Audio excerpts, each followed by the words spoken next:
Okay, so it's been a minute since I last uploaded a video, so this is just a quick what have I done and where are we at.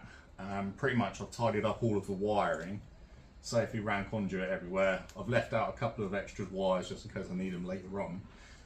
But engine bay wise, bar one, everything's done. I've also now got 150 psi AEM fuel pressure sensor, 150 fucking quid later. Amazon next day delivery, to be fair, but still. The DCT shifter is due to arrive tomorrow, let's say. So I'm wiring down to my gearbox, and then that's spurred up inside of the shifter. Thanks Martin for the banging there.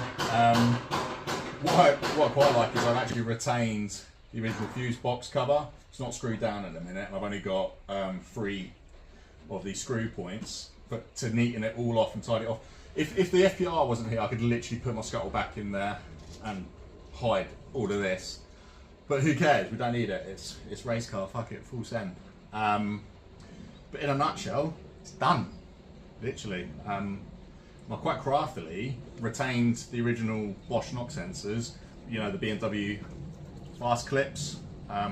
So they're still serviceable. They're not hardwired in. All cam sensors, they're all done.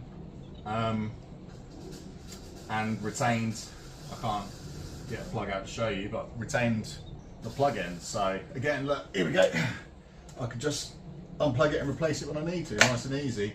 Injectors are in, rails in but not bolted down, but all injector plugs are all sorted, so all the wiring for them's done. This little bit here, fair enough, I need to neaten that up. But that's it. So all I need to do now is the fan control relay.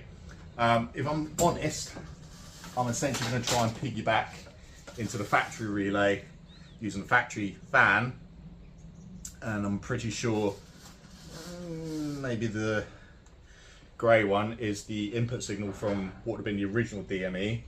So I'm hoping that I can somehow get the new Max ECU off of the thermostat sensor to trigger the fan from that, in a nutshell. Sounds easy, probably isn't, but whatever. I have also deleted the vacuum pump for your brakes. As the chap who sold me the supercharger and I were talking, he pointed out that the positive air pressure, it pulls it away, so you'll lose brake vacuum. So you now need to relocate it to a port on the supercharger after throttle, so I can get rid of that, which makes my van solenoids, the plugs, nice and accessible. I'm pointing as if you can see, you can't, but trust me, it does.